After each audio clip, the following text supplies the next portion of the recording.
On July the 17th, 1918, Russia's Tsar Nicholas II, his wife and 5 children, are reported to have been executed.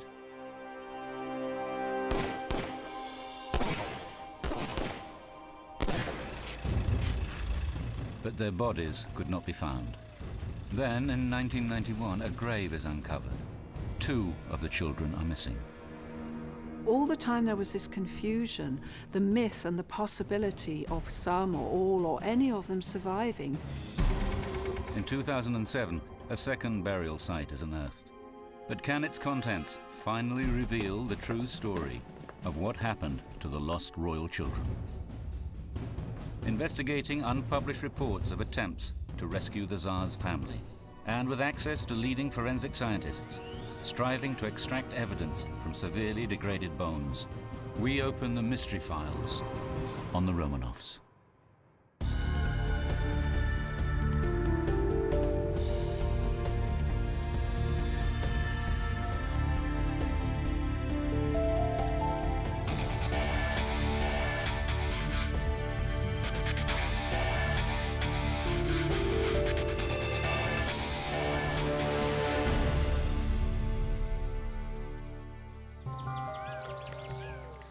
The beginning of the 20th century.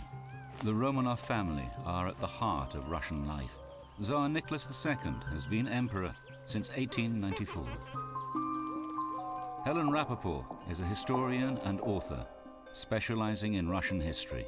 She has studied in depth the private lives of the Romanovs.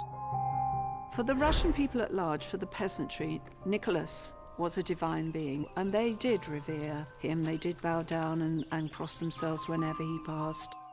His Royal Highness Prince Michael of Kent is a distant relative of the Russian Tsar through the British royal family. He was a godlike figure to them.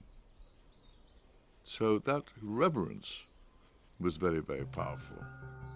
With his German-born wife, the Tsarina Alexandra, they are the perfect royal couple. What really nailed the popularity of the Romanov family was undoubtedly those 5 extraordinarily beautiful children. Olga, Tatiana, Maria, and Anastasia are the 4 adored daughters. The youngest child is their son and heir to the throne, Alexei. The family's official residence is here, in the Winter Palace, St. Petersburg.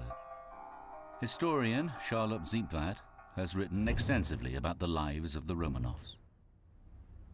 The Winter Palace is the most extraordinary setting to live in and to grow up in. You have acres of gold leaf and miles of marble around you.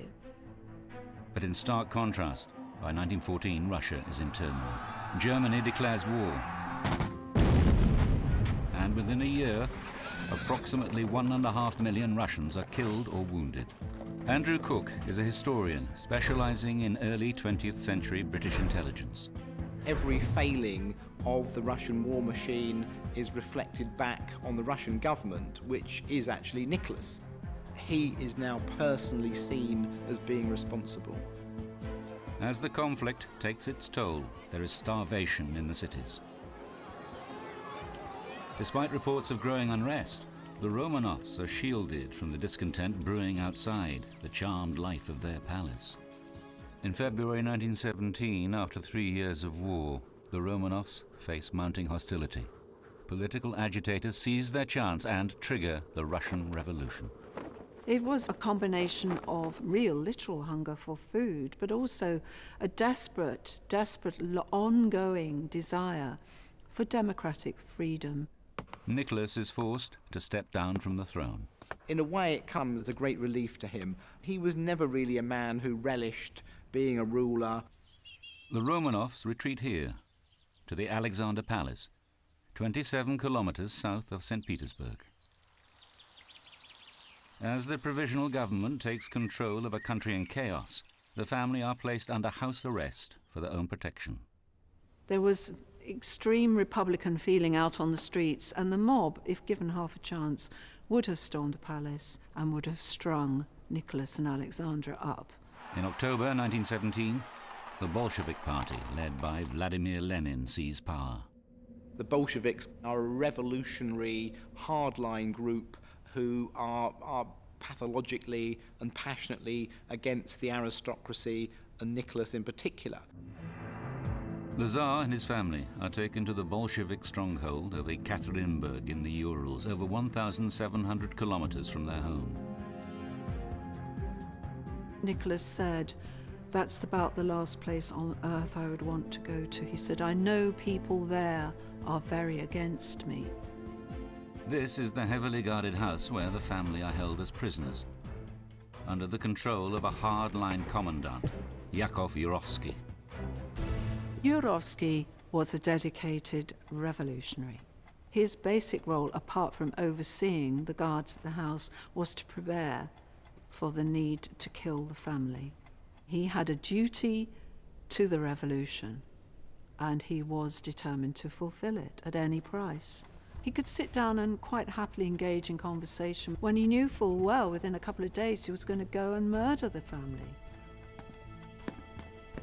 In a testimony given by Yurovsky after the revolution, he states that around 2 a.m., July the 17th, 1918, guards inform the Romanovs they are being moved to the cellar. Yurovsky's men were gathered in a room nearby, priming and checking their weapons. Yurovsky orders the family together for a group photograph, just like they have done countless times before. The girls huddle with their mother. The Tsar stands by his son. Their captors line up in front of them. Yurovsky read out a very summary and brief statement that it had been decided that Nicholas must be executed.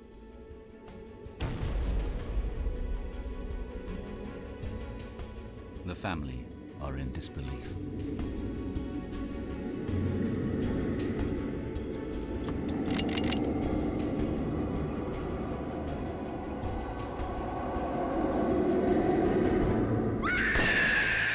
Nicholas was the lucky one. He died instantly, but most of the others did not. They suffered terribly. There was screaming and smoke, and people couldn't see what they were doing. One by one, each of the children are gunned down at point-blank range. In total, 103 shots are fired. This photograph of the cellar room is taken at the scene of the crime. Now the Bolsheviks need to ensure the bodies are not recovered and glorified by Tsarist sympathizers as martyrs. Yurovsky's written accounts describe the terrible events that follow. To dispose of the remains and leave no trace, the bloodied corpses are taken to remote woods. Peter Sarandinaki is part of an international team of investigators searching for the burial sites. Yurovsky gave the order to take the bodies out of the truck and decided right then and there to bury the bodies on the spot. But it is nearly dawn. Yurovsky and his men are afraid they will be spotted. Unceremoniously, the Romanovs are thrown into a pit, covered with acid and set alight. They had this idea that they were going to incinerate the corpses initially out in the forest. Now, had they done their homework? Had they checked how long it actually takes to burn one body in the open air? Depending on the heat, fire needs around 7 hours to consume tissue and fat, leaving the skeleton coated only in a greasy residue of burnt flesh. It is now that a crucial decision is made that for the next 7 decades keeps alive the hope that 2 of the children might have survived. According to the Yurovsky report, they took the 2 smallest sets of remains nearby and started burning those remains. They separated them off from the other pile of bodies. For 80 years, the 2 sites where the Romanovs are supposed to be buried are lost. In 1991, a grave is uncovered in the remote forest near Ekaterinburg. Scientists analyze the excavated bone fragments for DNA. Dr. Michael Coble is a forensic scientist at the Armed Forces Laboratory in Washington, D.C. Our laboratory was involved with the first round of DNA testing. The findings were quite clear. Of those remains, there was a consistent family association between the skeleton believed to be Nicholas, the skeleton believed to be Alexandra, and 3 of their daughters. This is the Paul and Peter Fortress, St. Petersburg. In 1998, 7 years after their bones are exhumed, Tsar Nicholas II and 4 members of his family are interred here. The Romanovs are canonized as saints. Prince Michael of Kent was present at the ceremony. It was a very poignant moment, because that's where the Tsars had always been buried since Peter the Great created the city. A pair of tombs remain unoccupied. For Alexei, the young prince and heir to the throne, and one of the daughters, either Maria or Anastasia. The big mystery was, of course, what happened to the 2 missing children. It was a completely closed story. There was no question of them ever being found.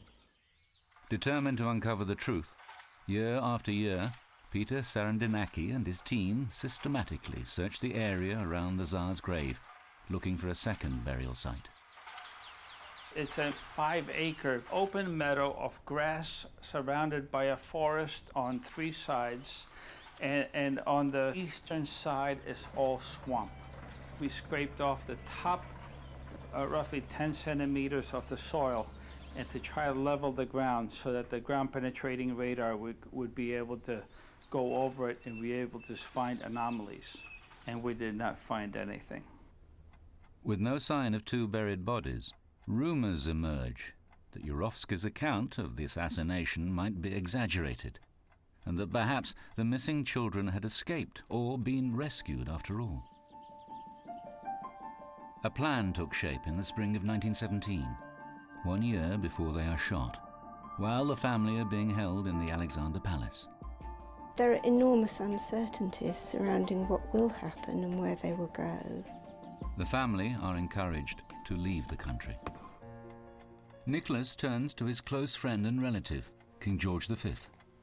Well, they were first cousins, and they were in very affable terms together. They were very close. People often remarked how the 2 men bore a striking resemblance to each other. Nicholas requests to George that his family take refuge in England. He was very concerned about what was happening. It is thought that arrangements were made for a British ship to be waiting for the Romanov family at the port of Murmansk, 1,000 kilometers north of St. Petersburg. From there, they would sail to safety in the UK. George's initial instinct, like anybody's, was to offer refuge to his cousin.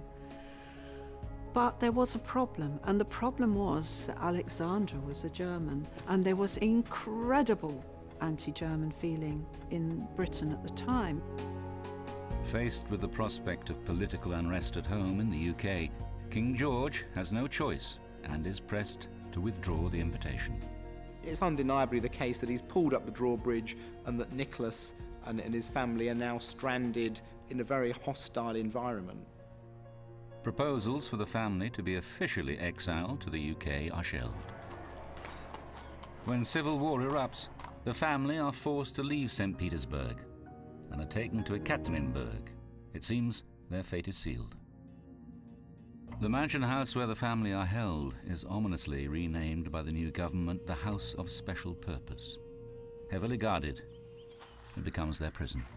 Nicholas writes in his diary, We have absolutely no news from outside, and it was a very despairing moment where you could tell, I think, that he'd given up all hope of rescue. But unknown to the Tsar, despite King George's official refusal to give the Romanovs asylum, rescuing them is still being considered in London. Behind closed doors, the British hatch a secret plot to free the family from their prison. Hidden for 90 years, documents now disclose how reconnaissance is assigned to one of their most senior spies in Russia. Stephen Alley is essentially a specialist. He was born in Russia, he spoke fluent Russian and could dissolve into everyday Russian life. This is Alley's notebook. Kept by his family over the generations, it contains entries from his trip to Ekaterinburg.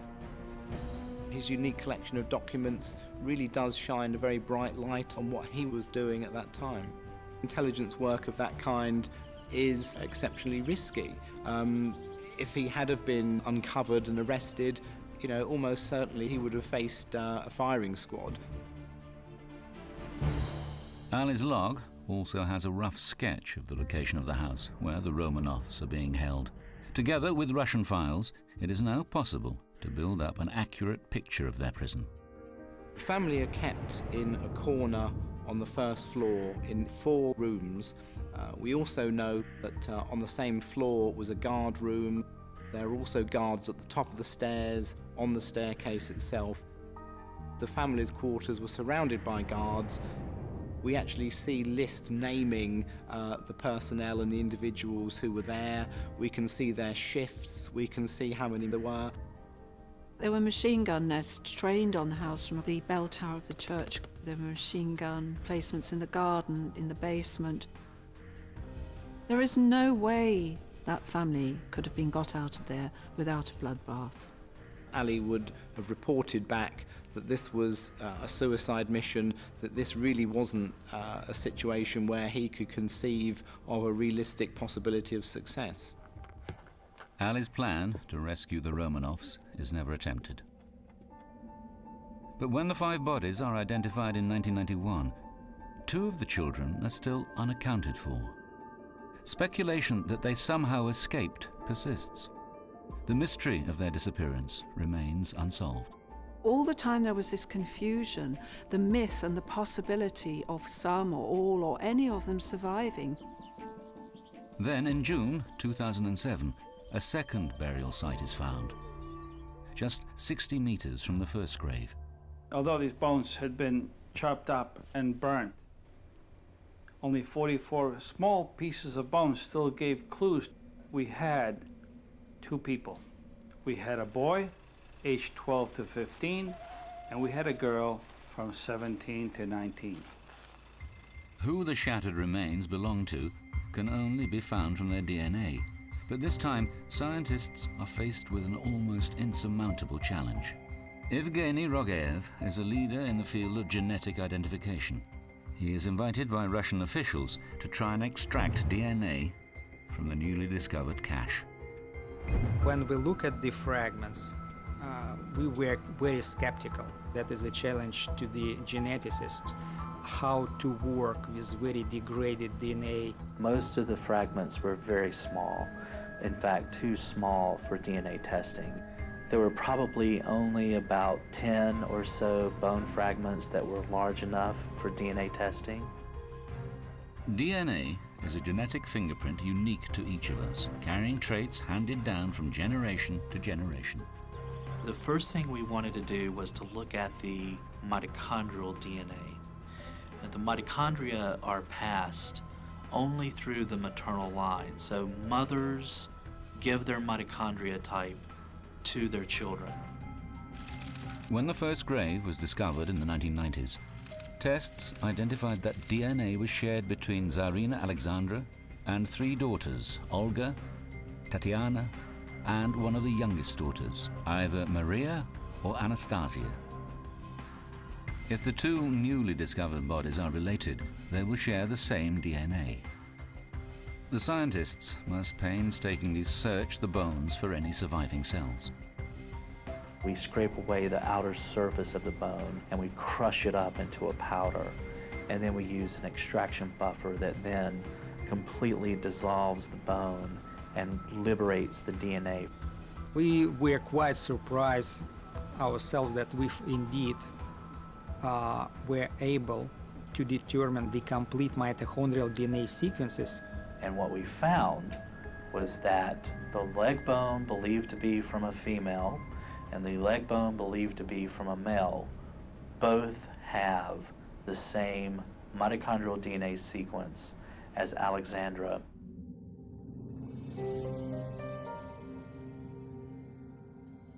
But the work is still far from over.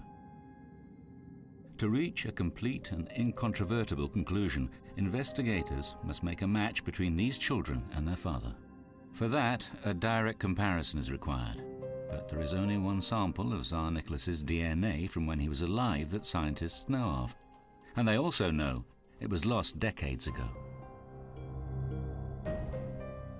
On May 1891, during his travel to Osaka in Japan, Nicholas Romanov, then heir to the throne, was attacked. Nicholas was bleeding all over his shirt. He was holding the side of his head with his hand to stop the bleeding. The shirt of the Nicholas II with traces of the blood was stored in State Hermitage Museum in St. Petersburg.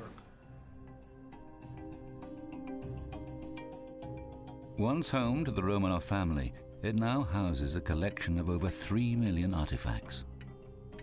The museum said, we can't find it. We have no idea where it is. So they do an inventory, and they just so happen to come upon this shirt. It is the crucial piece of evidence. But the shirt is over 100 years old, and DNA in blood degrades over time. Professor Rogayev is the first to examine the fabric.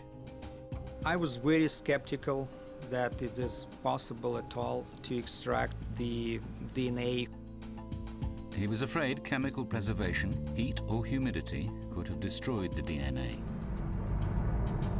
We were very surprised. We extracted DNA of great quality. Stored in a drawer wrapped in paper, Nicholas's genetic imprint survived to tell its story.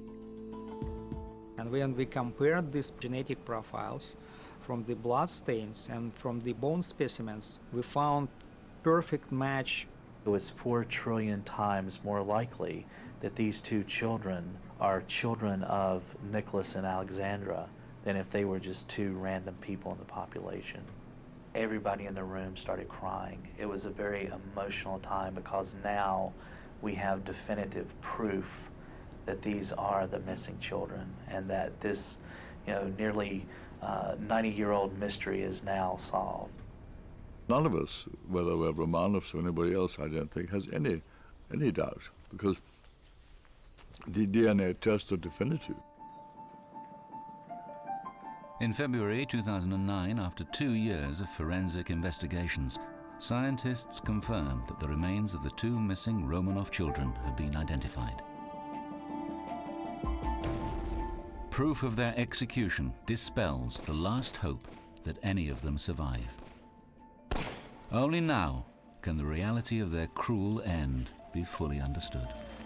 I think that it's one of the most shocking things that has happened, certainly in the last 100 years. To them it was political, to us it was not. It was just murder. A brutal, bloody murder. The fates conspired against the Romanovs. Now, a century later, the last of Russia's ruling dynasty can finally be laid to rest.